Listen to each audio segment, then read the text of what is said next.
Good morning, student. As you know that our chapter name is political parties, and today we have to learn about the Communist Party of India.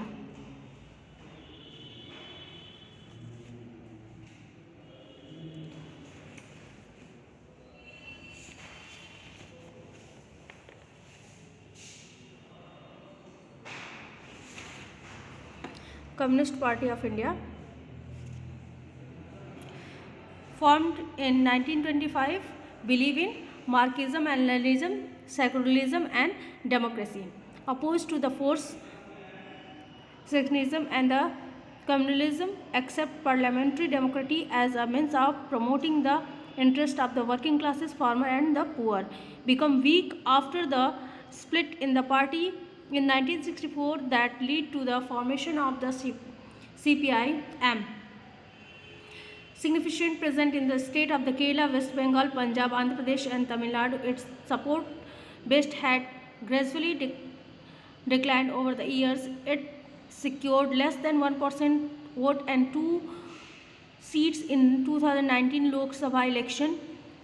Advocates the coming together of all left parties to build a strong left front. देखो बेटा, इस party का जो गठन हुआ था, ठीक है, ये जो है 1925 में हुआ था और ये जो है मार्क्सिज्म और लेनिज्म, सेक्युलरिज्म और डेमोक्रेसी के बिलीफ पे चलती है, यानी कि मार्क्सवाद, लेनिनवाद, धर्म निरपेक्ष लोकतंत्र में आस्था रखती है। यह पार्टी जो है ये अलगाववादी सांप्रदायिक ताकतों की विरोधी है। इस पार्टी का मानना है कि हमें जो है पार्लियामेंट्री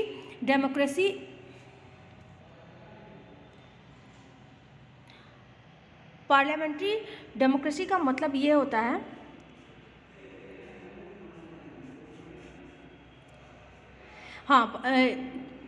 इस पार्टी का मानना यह है कि पार्लियामेंट्री डेमोक्रेसी में मजदूर वर्ग, किसान, गरीब के सारे उनके वेलफेयर के बारे में सोचते हुए हमें आगे बढ़ना है। मतलब इस सारे क्लासेस को लेके चलने वाली ये पार्टी है। और बट इसमें जो है एक्चुअली हुआ क्या कि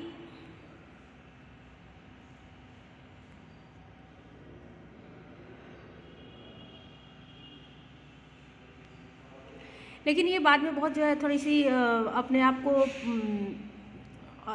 थोड़ा सा इसका जो पॉपुलैरिटी थी थोड़ी सी कम हो गई, क्योंकि माकपा जो थी 1964 में आपस में फूट पड़ने की वजह से ये अलग हो गई। बट आज भी केरल, पंजाब, तमिलनाडु, आंध्र प्रदेश और पश्चिम बंगाल में अभी भी इसकी ठीक ठाक स्थिति है। नाउअडेज इसका जो समर्थन है, जो सपोर्ट है वो बहुत कम होता गया है। अगर बात करें 2019 की, पहले 2014 की मैं बता देती हूँ। 2014 के इलेक्शन में इसे 1% वोट मिला था और लोकसभा में केवल 1 सीट मिली थी। और आज जो है 2019 में लोकसभा इलेक्शन में इसको जो है 1% और 2 सीट्स मिली है, ठीक है। तो इस तरह से ये अभी भी केंद्र से बाहर है, बट जो है केंद्र के सप्रंग में अपने सप्रंग सरकार को बाहर से समर्थन दे रही है। हमारा नेक्स्ट टॉपिक है communist party of Indian Marxism, ठीक है।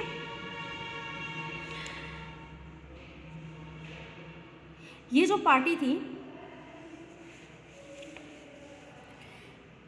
the CPI was formed the 7th Congress of the Communist Party in India held to Kolkata after October 31st to November 7, 1964. The CPI was born in the struggle against the revisionism and extremism in the communist movement at the international and national level. In order to defeat the scientific and revolutionary tenets to Marxism, Leninism and its appropriate application in the concerned Indian condition. The CPI combines the fine heritage of the anti-imperialist struggle and the revolutionary legacy of the undivided Communist Party, which was founded in 1920. Over the years, the party has emerged as the foremost left force in the country.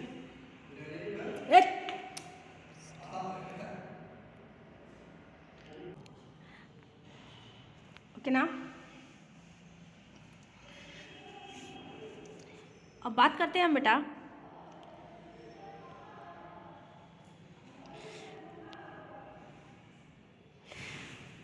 भारतीय communist party मार्क्सवादी की, ठीक है। तो ये जो है इसकी स्थापना जो है 1964 में हुई थी, जो कि मार्क्सिज्म और लेनिज्म यानी कि मार्क्सवादी और लेनिनवाद के में आस्था रखती है। ये जो पार्टी है वो सोशलिज्म, सेकुलरिज्म एंड डेमोक्रेसी को सपोर्ट करती है, ठीक है। यह पार्टी जो है साम्राज्यवाद और सांप्रदायिकता की विरोधी है, ओके। तथा ये जो है लोकतंत्र, समाजवाद और धर्मनिरपेक्ष की समर्थक है। यह पार्टी जो है भारत में, हमारे इंडिया में सामाजिक आर्थिक न्याय उद्देश्य की पूर्ति में हमारे डेमोक्रेटिक इलेक्शन को सहायक और उपयोगी समझती है। इस पार्टी का केरल, त्रिपुरा, पश्चिम बंगाल में बहुत ही अच्छी पोजीशन है। इसके अलावा इसकी बहुत सारे जो है जो फैक्ट्री वर्कर्स होते हैं, फार्मर्स हैं, जो लैंड लेबर्स हैं और बहुत सारे जो मतलब इंटेलिजेंट पर्सन हैं, उनके बीच जो है इनका बहुत अच्छा पकड़ है। यह पार्टी जो है देश में कैपिटल, पूंजी और सामानों की स्वतंत्र आवाजाही की अनुमति देने वाली नई आर्थिक नीतियों की आलोचना करती है, ठीक है। क्लास 9 में आप लोगों ने पढ़ा था ना बेटा, क्लास 9 क्या क्लास 10 में ही आप लोगों को बताई थी ना कि कैसे ओपन ग्लोबलाइजेशन वाले चैप्टर में कि किस तरह से जो है, तो ये जो है ये ग्लोबलाइजेशन को कहते हैं कि नहीं, ग्लोबलाइजेशन सही नहीं है, ग्लोबलाइजेशन ट्रेड सही नहीं है। इसलिए पश्चिम बंगाल में, अगर वेस्ट बंगाल की बात करें तो ये कंटिन्यूस 40 वर्षों से अधिक से शासन कर रही है। और पहले मैं 2014 की बात बता दूं कि 2014 के चुनाव में इलेक्शन में इसने नियर अबाउट 3% वोट और लोकसभा में 49 सीटें इसको मिली थी। और 2019 के इलेक्शन में इसको लोकसभा के इलेक्शन में 19.5% वोट मिला और 52 सीट्स मिली थी, ओके।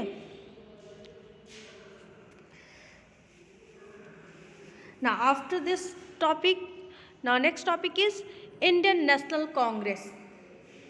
ये तो आप सभी लोगों को इंडियन नेशनल कांग्रेस के बारे में पता है, क्योंकि इसलिए मैं बता रही हूँ, इसलिए ऐसा बोल रही हूँ क्योंकि ये जो कुछ पार्टी हैं जिसको सभी लोग जानते हैं, ठीक है।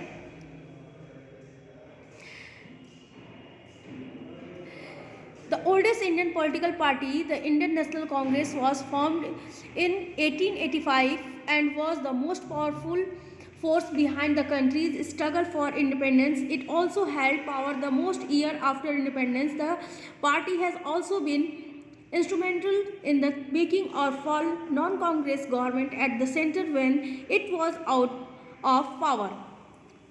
The party boasts the leadership what can be said the first political family of the country.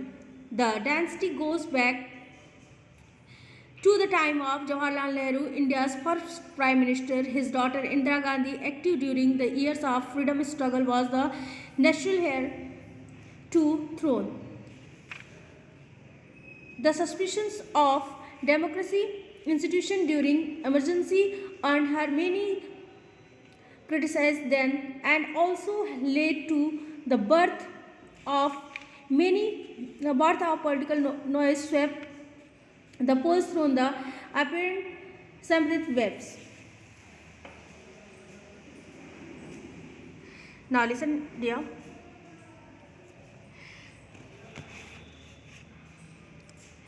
भारतीय राष्ट्रीय कांग्रेस, इंडियन नेशनल कांग्रेस को सामान्यतः जो है नेशनली लोग क्या कहते हैं पता है, popularly known as the Congress party. यह जो पार्टी है ये वर्ल्ड के सबसे पुराने पार्टियों में से एक है। इस दल का जो गठन, इस पार्टी का जो गठन हुआ था, ऑर्गेनाइज के जो फाउंडर हुआ था, तो वो जो है 1885 में हुआ था।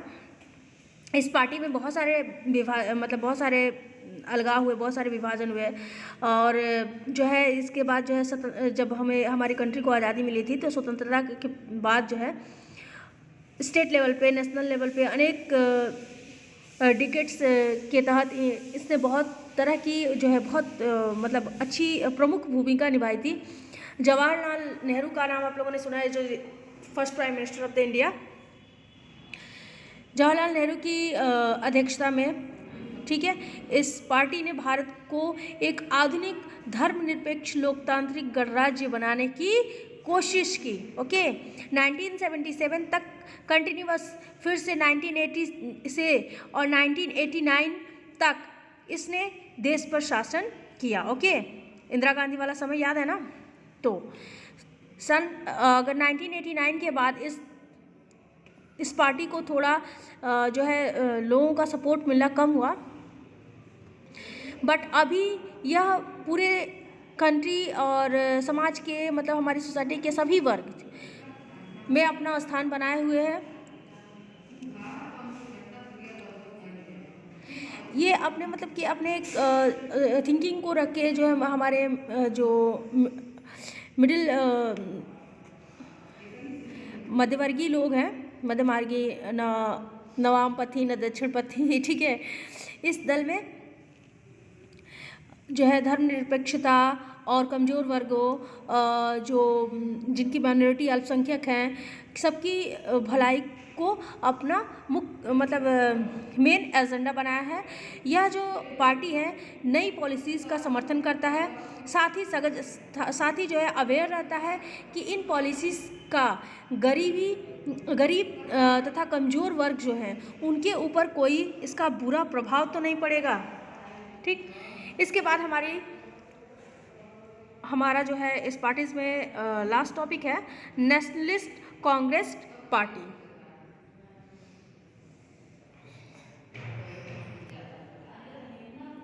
Nationalist Congress Party formed in 1999 following a split in the Congress Party, auspicious democracy,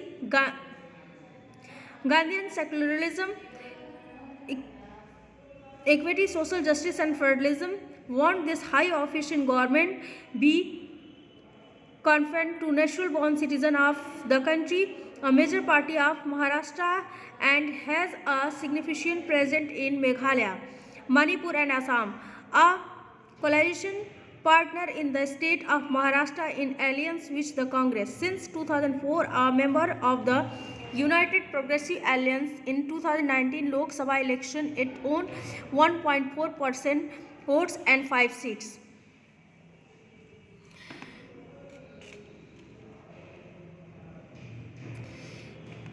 ये जो पार्टी थी, यह पार्टी जो है 1999 में कांग्रेस पार्टी से अलग होने के बाद, ठीक है, विभाजन होने के बाद बनी। यह पार्टी जो है समता, ठीक, गांधीवादी, सेकुलरिज्म, धर्मनिरपेक्षता, लोकतंत्र, सामाजिक न्याय और संघवाद में आस्था रखती है। ठीक, इस पार्टी का एम है कि सरकार के प्रमुख पदों को केवल भारत में जो जन्मे नागरिक के लिए ही आरक्षित करना है। महाराष्ट्र में प्रमुख शक्ति होने के साथ ही यह मणिपुर, असम और मेघालय में भी पावरफुल है। यह कांग्रेस के साथ महाराष्ट्र सरकार में भागीदारी और संयुक्त प्रगतिशील गठबंधन में साझेदारी कर रही है। ठीक है, अगर इसकी बात करें तो 2004 में member in the union progressive alliance. In 2019 Lok Sabha election is own 1.4% votes and 5 seats. Now next topic is state parties.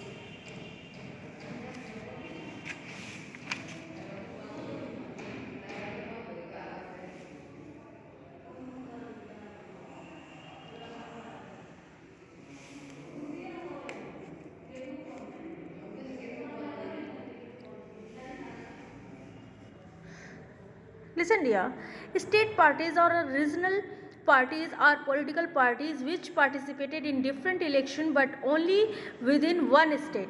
For example, Shiv Sena. Okay, Shiv Sena participated only Maharashtra. Telugu Desam in Andhra Pradesh. Akli Dal in Punjab, Dravida,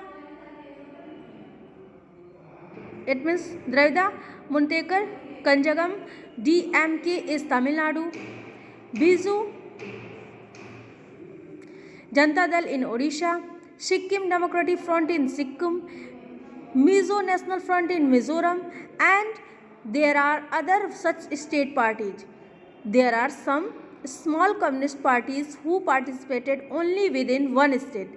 Some states have more than one state party. For example, in Tamil Nadu, another important state party is All Indian Anna Dravida Munnetra Kanjagam, AIADMK, its short form. Because of this long party's name, many party names are abbreviated to their entirety.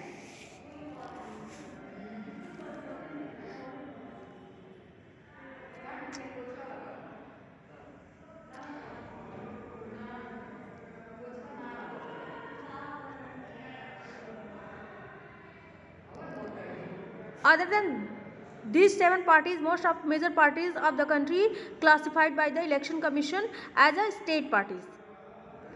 These are commonly referred to the regional party. At these parties need not be regional in their ideology or outlook. Some of these parties are all Indian parties that happen to have succeeded only some parties.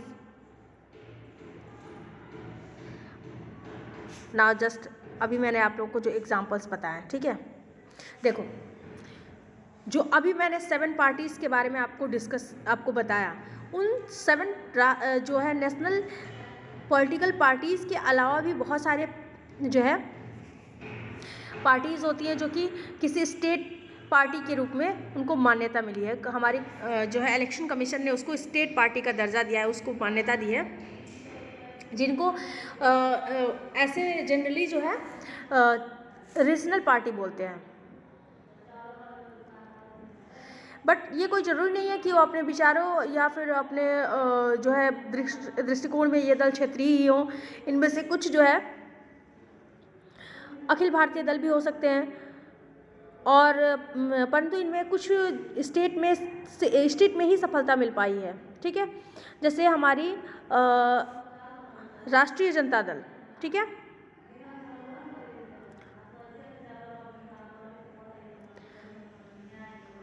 मतलब national जनता party, ठीक है. तो जनता दल, उसके बाद जो है समता party, Samajwadi party, इन सारे parties के नाम आप लोगों ने हमेशा सुना होगा, ठीक है. जो समाजवादी पार्टी का नेशनल लेवल पर राजनीतिक जो संगठन है, और इनकी कई राज्यों में इकाइयाँ भी हैं, ठीक है, कई बहुत सारे इसके यूनिट हैं. जैसे सिक्किम में मैंने बताया कि जो डेमोक्रेटिक मोर्चे जैसे मिजो नेशनल फ्रंट और बिजू जनता दल जैसी पार्टियाँ अपने क्षेत्रीय पहचान को लेकर बहुत ही सजग हैं. अगर बात करें पिछले 3 डिकेड्स की, तो जो स्टेट पार्टीज़ की जो पावर थी और जो संख्या थी वो बहुत तेज़ी से बढ़ रही है, जिससे कि हमारे इंडियन पार्लियामेंट में बहुत सारे जो है इसकी पार्टियों के अधिक होने से विविधता जो है बढ़ते चली जा रही है. लोकसभा में किसी एक राष्ट्रीय पार्टी को बहुमत न होने के कारण राष्ट्रीय पार्टी प्रांतीय जो स्टेट पार्टी के साथ गठबंधन करके अनेकों विवश हुए हैं. अगर बात करें 1996 के बाद से लगभग हर स्टेट दल को एक या दूसरी नेशनल लेवल की सरकार को मतलब नेशनल लेवल की जो भी गवर्नमेंट है उसको गठबंधन की है, और जो स्टेट गवर्नमेंट है उसको उसमें हिस्सा लेने का मौका भी मिला है.